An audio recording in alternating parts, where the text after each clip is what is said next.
ચા પાણી તો પીવાઈ જશે, દૂધ તો હજી ટબુડીમાં એમનેમ જ છે. બધા ચા પાણી પીને જતા રહ્યા હોય એવું લાગે છે. ખડથણી એક આંટો મારે છે, બધા ક્યાં હોય જા. રામ રામ ને સીતારામ બધાને, માતાજીઓનું સારું કરે ને બધાને હાજર નરવા રાખી શુભેચ્છા આપું છું. તો અત્યારે આપણે જો નાઈ ધોઈને કમ્પ્લીટ તૈયાર થઈ ગયા છીએ ને શિવાની બેન ઉઠી ગયા છે. શિવાની બેન તો વહેલા ઉઠી ગયા હતા, વળી પાછા થોડીક વાર રમે અને પછી પાછી હોતને એક નીંદર કરી લીધી છે અને અત્યારે પાછા ઉઠીને રમવા મળ્યા છે. કુકરાને એવું બધું હાથમાં પકડી દીધું એટલે રમે છે. અને આજે તો અંકિતાબેન ને વંશ ને બધા નિશાળે જતા રહ્યા છે. મોટા ભાઈની ગયા છે ખેતર અને શિવાનીના પપ્પા પણ લાડવા ખાવા જતા રહ્યા છે. હું ને બા સેવી અને આપણે નવા મકાને જે સેન્ટિંગનું કામ ચાલુ છે, કોઈ બીમ ને એવું બધું એ કામ તો આપણે આજે ચાલુ છે એટલે સેન્ટિંગ વાળા તો બધા આવ્યા છે એટલે આપણે રસોઈને એવું બધું બનાવવાનું થાય. અને શિવાની બેન અત્યારે જો સરસ મજાના રમે છે. કેમ હું રહી હતી ને કેમ થઈ ગઈ, મેં આમાં ગોદડી ઊભી પાથરી ને એમ ઊભી હું રહી હતી તો અત્યારે બેન આમાં આડા ત્રાહા થઈ ગયા હતા. એક ઘૂઘરો હાથમાં પકડી દીધું છે, કયા છે અને બીજા જો આમાં પડ્યા છે કાક. હો 12 આવું છે તારે, 12 આવું છે, 12 રાંધવાની તૈયારી કરે છે. બાય કાક શાક ને એવું તો મૂકી જ વાળવું છે. પછી શિવાની પાસે બા આવે ને શિવાનીને રાખે ને આપણે હવે ઘઉંની રોટલી બનાવવાની થશે. આજ તો કાંઈ બાજરાની રોટલી નહીં બનાવી, તો બધા ઘઉંના રોટલા બનાવવાના છે. ક્યાં ગયા બા? ભીંડાનું શાક બનાવી નાખ્યું બા? ભીંડાનું શાક બનાવ્યું છે એટલે ઘઉંના રોટલા જ કરશું આજ ને બા. હવે પછી તમે શિવાની પાસે જાઓ અને હું લોટ બાંધી નાખું. ઘઉંના જ ખાલી કરી નાખવી. શિવાની પપ્પા હોય ને તો બાજરાનો રોટલો જોઈવી, તો એ નથી એટલે આપણે બધાને ઘઉંના જ જોશે. સરસ મજાનું સાસ વાળું જો ભીંડાનું શાક તૈયાર છે. અને હવે ખાલી ઘઉંના રોટલા કરવાના થાય, પછી આપણે પહેલાં તો બધું રંધાઈ જાય ને પછી આપણે ફરજા બાજુ જઈશું. આપણે જમવાનું તૈયાર થઈ ગયું, બા તો ખાઈ દેવા હોતા ને આવ્યા નહીં બા. આપણે ખાવાનું છે કેમ કે શિવાની બેનને આપણે હિસકાવતા હતા અને બાલભાઈની આપણે જમીન જતા રહ્યા છે. અને આપણે સરસ મજાનું જો ભીંડાનું શાક એ તૈયાર છે અને હારે ઘઉંની રોટલી બનાવી નાખી હતી. ભીંડાનું શાક તો જોયામાં તો બહુ મસ્ત લાગે છે બા. ખાધે કેવું હે? ખાધે સારું જોઈ જો તો મસ્ત ઘાટો રસો દેખાય છે ને છાશ નાખીને એટલે બહુ મજા આવે ખાવાની. આપણે લઈ લેવી ભીંડાનું શાક અને ઘઉંની રોટલી છે ને કોઈ બીને એવું બધું છે. છાશ ને એવું તો હોય પણ છાશ ને એવું કાંઈ આપણે ખાવાનું નથી. અને આજ તો પાછો બહુ જ પવન છે ને એટલે જમવાનું બધું ઘરમાં રાખ્યું તો નકર તો વાંસરીમાં હોય. ઉનાળામાં વિટોળિયા કેમ સડતા હોય એવા વિટોળિયા સડવા મળ્યા નહીં બા. આમ નકરી ધૂળ જ ઉડે છે એટલે વાંસરીમાં કીધું જમવા નહીં બેહું, આપણે ઘરમાં જ બે જઈએ એટલે ઓછી ધૂળ ઉડે ને એટલે આપણે ઘરમાં જમવા બે ગયા છીએ. તો હવે આપણે જમી લઈશું.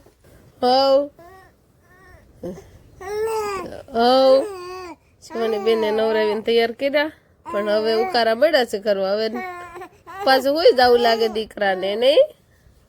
હાલો હવે હુરાઈ દેવાના દીકરાને, હાલા કરાઈ દેવાના છે. હવે જો બોલે, જો વાતો કરે, જો શું કે છે એમાં દીકો હાલા કરવા છે એમ. સરસ મજાનો શાહ બની ગયો છે. હવે ફરજા બાજુ કેટલી લઈને જાવી નહીં બા? ચા બધાને દેવી આપણે ગરમા ગરમ ચા. કેટલીમાં ગળાઈ ગયો છે ને અડાળ્યું ના જશે ક્યાંય લઈ જવાની છે.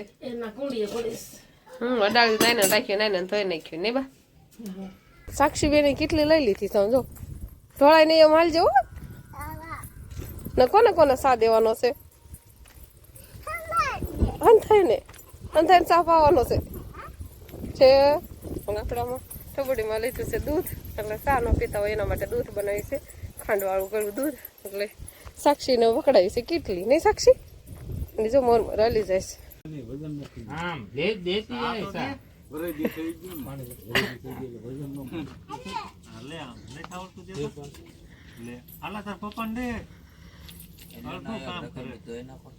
લાવો તો નાખો.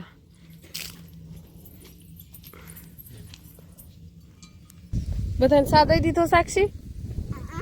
દઈ દીધો? તે અહીંયા કેમ આવી જતો? દાદાને બોલાવા? દાદા તો એ જશે આમ પડામાં આખા. વલ્લભ બાપુ હતા એટલે કીધું એ સા નહીં પીતા, દૂધ પીતા એટલે એને હાટું દૂધ બનાવ્યું. એ તો ઠેઠલા શેઠે છે, ખાંસી રહીને ના જો હાંઠવી લેવા જતા રહેશે. એટલે મેં કીધું આ બાજુ આટલામાં ક્યાંક હોય તો બોલાવતા આવી. આપણે દૂધ તો તૈયાર હતું નહીં સાક્ષી? હા જો તો સાક્ષીએ મહેંદી મૂકી છે, દેખાય તો ખરી. અને જો કેવી સરસ મજાની મહેંદી મૂકી છે. લગ્નમાં ગઈ હતી નહીં? કાલ મૂકી હતી. સવાર સુધી રેવા દીધી એટલે આવો કલર આવી ગયો. સવાર સુધી રેવા દીધી એટલે સારો કલર આવી ગયો.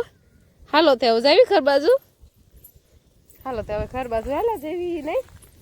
જો જયસુખભાઈ ને ડુંગળી થઈ ગઈ ચલો. વલ્લભ બાપુને કેવી ડુંગળી થઈ ગઈ છે ને જયસુખ બાપુને ને તારી તારી જેવડી થવા મળી હો. કેવો પવન છે આજ તો નહીં સાક્ષી? હા પતંગ સીગી જાય અને વાળ હોતન ઉડી જાય જો ને ચટિયા કેવા થઈ જશે. વાહ ભાઈ વાહ પતંગ બધી સગાવતા હોય ને એટલે હવે હાલો સંપલ ની પહેરા ગુલાબ વાળી હો. સાક્ષીબેન ની વાતું અમારે ખૂટે જ નહીં. હાલો હવે આપણે ફરતો એક મકાનમાં આટો હતા મારશું 2-3 દિવસથી એમનું કામ તો ચાલુ જ છે પણ કેટલું કામ થયું એ તમને બધાને બતાવશું હવે નહીં. સાક્ષી ગુલાબ કાઢી લે પતંગ થાવ કાગળ તૂટી જશે ને એમાં ગુલાબ કાઢે આમ જો ને કેવો પવન છે તો કેળ કેમ થાય છે. કેળ આપણે શેવડી ને ખડ ને બધું આવતો ત્યારે ઓછો થઈ ગયો નકર બપોર સાડા તો બહુ જ પવન હતો. જમવા દેવું હતું ને તો ઓસરીમાં જમવા ન દીધું એટલો બધો હતો. ધીમો ધીમો થવા માંડ્યો. ચા પાણી તો પીવાઈ ગયા છે. દૂધ તો હજી ટબુડીમાં એમનો મત છે. બધા ચા પાણી પીને જતા રહ્યા હોય એવું લાગે છે. ખરધણી એક આંટો મારે છે. બધા ક્યાં હોય જા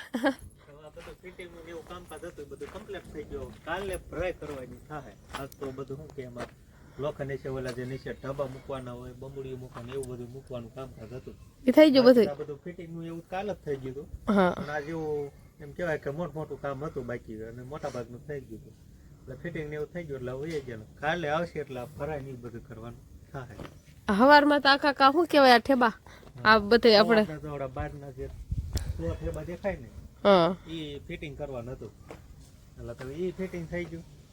બીજું તામાં શું કામ કાજરું કરવાનું ખાલી ભરાય કરવાની એટલે બીમ થાંભલીનું કામ કમ્પ્લીટ આવે હાવ પૂરું ભરાય થઈ જાય એટલે બીમ થાંભલીનું કામ થઈ જાય કમ્પ્લીટ પછી ખાલી ઉપલી સત રે. હા પછી સતનું કામ શરૂ થશે ને ધીમે ધીમે પછી ઇજ્જત પાકશે અને 4-5 દી તેમને ઊભું રહેવા દે ને બીજી થી નાની પલ્લેટું ખોલી જાય. તમે ટેકો દેમાં હજી ભર્યું નથી ને કાંઈ હેઠું આવી જશે. કાંઈ નો થાય તો હેઠું આવી જાય તો અંદર ઉપર વજન નો થાય એટલું. હા સર ની દેર માથે ચડીને તો ફિટ કરતા જ નહીં. સારું થઈ જાવ બધું ફિટ થઈ ગયું છે કમ્પ્લીટ સરસ મજાનું.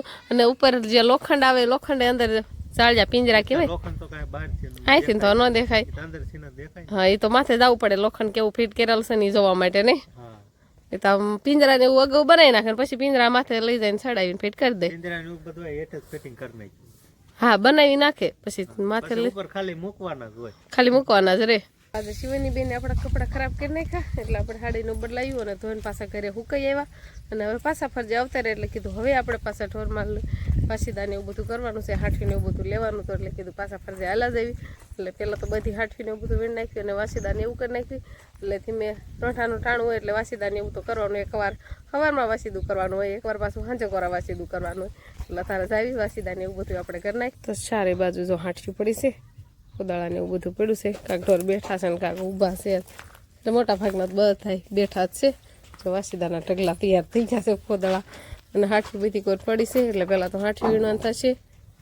પાડા નહીં પાડો શું કરે છે પાડો તો જે કંઈ હાઠવીને એવું ન ખાતો હોય એ તો પાછો ખડ ખાતો હોય તો એ મજાનો નિરાતે બેઠો છે. એટલે હવે તો પહેલાં આપણે ફટાફટ પહેલાં તો હાઠવીને એવું બધું વીણ નાખશું પછી વાસીદું કરી નાખશું એટલે પોદા ફરીને મેં આપણે આઘું ક્યાંય બધું નાખવા ક્યાંય જવાનું નથી. જો હાઠવી અહીં નાખવાની છે ઢોકળી અને વાસીદું આપણે ઉકળો પણ અહીંયા જ કરવાળો છે ઉથરેટી